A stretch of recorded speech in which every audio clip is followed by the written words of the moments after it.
কেন জানি না আজ সকালে মেয়েকে পরিষ্কার করে দেওয়ার সময় ভাবলাম আজকের সকালে ব্রেকফাস্টটা একটু কিছু আলাদা করা যাক। তাহলে তো প্রত্যেক দিন ওই মুড়ি খাই, না হলে কিছুই খায় না। অনেকদিন আগে এক প্যাকেট চাউমিন এনেছিলাম, পুরোটা তো খেয়ে শেষ করতে পারিনি, কিছুটা ছিল। আজ ভাবলাম সকালে একটু চাউমিন করেই খাই। যেমন ভাবা তেমন কাজ, চাউমিনটা করতে চলে এসেছি। আর খুব অল্প করছি যেহেতু আমি একাই খাবো, তো বাড়িতে নেই, কাজে আছে। এই ঠান্ডা ঠান্ডা সকালে গরম গরম চাউমিন ভাবলেই তো মুখে জল চলে আসছে। এখন আবার সকাল সকালে একটু হালকা করে রোদও বেরিয়েছে, আর তার মধ্যে ধোয়া ওঠা চাউমিন।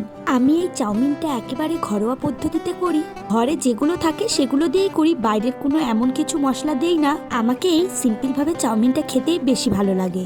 চাউমিন খেয়ে নিয়েছি, তারই মধ্যে শাশুড়ি মা ডাক দিল, সামনেই তো পৌষ পার্বণ, আর সেই জন্যই আমাদের একটা মাটির সারা দরকার, যেটার মধ্যে পিঠে বানিয়ে আমরা প্রথমে ঠাকুরকে দেই।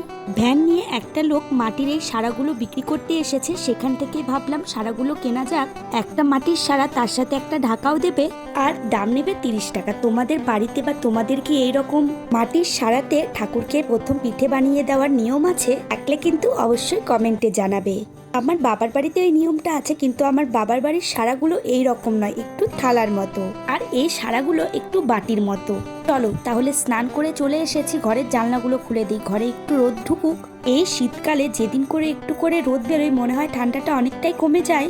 একটু আগেই বললাম পৌষ পার্বণের দিন আমাদের বাড়িতে পিঠে বানিয়ে ঠাকুরকে দেওয়া হয়, আর সেই পিঠে বানানোর জন্য লাগবে চালের গুঁড়ো। সেই জন্য মা প্রথমে চালগুলো ভিজিয়ে দিয়েছিল, এখন সেটা ছেঁকে নিচ্ছে, তারপর মেশিনে নিয়ে গিয়ে গুঁড়ো করে দেবে। এটা না অনেকে ঢেকিতেও কোটে, আমাদের বাড়ির কাছে তেমন কোনো ঢেকি নেই, আমরা ওই মেশিনেই গুঁড়ো করে নিয়ে আসি।